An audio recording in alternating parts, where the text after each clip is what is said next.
He came down to Texas, went all over looking for this accent that he finally found. He found it in East Texas someplace. Then he came down before the shooting and he found a little string band, a country western band. And he began to tour. They didn't know who he was. You know, he'd playing guitar and singing along with these boys. And every weekend during the shooting, he'd go off with them and play some more, sing some more. Well, in all this poking around, which he does, he ran into Lefty Frizzell's daughter. And Lefty Frizzell, of course, was one of the great icons of country music. To my shame, I didn't know that. I've learned all this since. I mean, I've heard country music all my life, but I was not, you know, in that sense, familiar with it.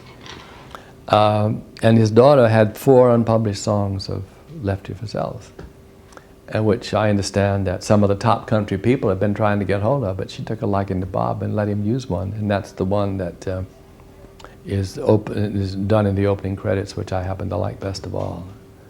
Then I knew he'd written a song called "God Has Forgiven Me, Why Can't You?"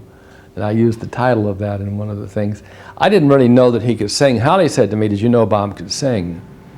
And she had heard him sing "Wings of a Dove." So that night that I read him, after he finished reading, he and Gail sang "Wings of a Dove." And so naturally I thought, well, that'd have to be in there.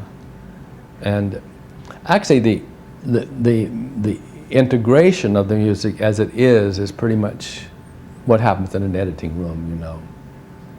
When we didn't have a score and knew a score wouldn't work, then we began to use this when I thought it was brilliantly done myself.